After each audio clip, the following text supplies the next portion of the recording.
ಸೂಫಿ ಸಂತ ಖ್ವಾಜಾ ಮೊಯಿನುದ್ದೀನ್ ಚಿಸ್ತಿರವರ 813ನೇ ಉರ್ಸ್ ಬಹಳ ವಿಶೇಷವಾಗಿತ್ತು. ಮಾನ್ಯ ಪ್ರಧಾನಮಂತ್ರಿ ಶ್ರೀ ನರೇಂದ್ರ ಮೋದಿಯವರ ಪರವಾಗಿ ಚಾದರ್ ಅರ್ಪಿಸಿದ ನಂತರ ಅಲ್ಪಸಂಖ್ಯಾತ ವ್ಯವಹಾರಗಳ ಸಚಿವ ಶ್ರೀ ಕಿರಣ್ ರಿಜಿಜು ಅವರು ದರ್ಗಾಕ್ಕೆ ಸಂಬಂಧಿಸಿದ ಕಾರ್ಯಾಚರಣೆ ಕೈಪಿಡಿಯನ್ನು ಬಿಡುಗಡೆ ಮಾಡಿದರು. ಈ ಕಾರ್ಯಾಚರಣೆಯ ಕೈಪಿಡಿಯು ಉರ್ಸ್ನ ಕಾರ್ಯಾಚರಣೆಗಳ ಮೇಲೆ ಪ್ರಾಮಾಣಿತ ಮಾರ್ಗದರ್ಶಿ ದಾಖಲೆಯಾಗಿ ಕಾರ್ಯನಿರ್ವಹಿಸುತ್ತದೆ.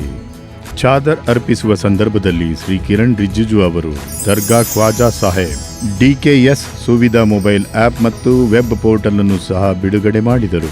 ದರ್ಗಾ ಶರೀಫ್ನ ವೆಬ್ ಪೋರ್ಟಲ್ www.garibnawaz.minorityAffairs.gov.in ಮತ್ತು ಮೊಬೈಲ್ ಆಪ್ನಲ್ಲಿ ಭಕ್ತರು ಖ್ವಾಜಾ ಸಾಹೇಬರ ಜೀವನ ಮತ್ತು ಅವರ ಬೋಧನೆಗಳ ಬಗ್ಗೆ ವಿವರವಾದ ಮಾಹಿತಿಯನ್ನು ಪಡೆಯುತ್ತಾರೆ.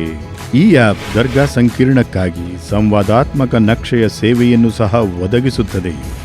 ಯಾತ್ರಾರ್ಥಿಗಳಿಗೆ ಆಪ್ನಲ್ಲಿ ದರ್ಗಾದ ವರ್ಚುವಲ್ ಪ್ರವಾಸದ ಸೌಲಭ್ಯವೂ ಲಭ್ಯವಿದೆ. ಈ ಮೊಬೈಲ್ ಆಪ್ ಮತ್ತು ವೆಬ್ಸೈಟ್ ಮೂಲಕ ಡಿಜಿಟಲ್ ತಂತ್ರಜ್ಞಾನದ ಹಸ್ತಕ್ಷೇಪವು ಯಾತ್ರಿಕರ ಪ್ರಯಾಣವನ್ನು ಸುಲಭಗೊಳಿಸಲು ಮತ್ತು ಅಸ್ತಿತ್ವದಲ್ಲಿರುವ ಪ್ರಕ್ರಿಯೆಗಳನ್ನು ಸರಳ ಮತ್ತು ಹೆಚ್ಚು ಪಾರದರ್ಶಕವಾಗಿ ಮಾಡುವ ಮೂಲಕ ಅವರ ಆಧ್ಯಾತ್ಮಿಕ ಅನುಭವವನ್ನು ಹೆಚ್ಚಿಸುವ ಗುರಿಯನ್ನು ಹೊಂದಿದೆ.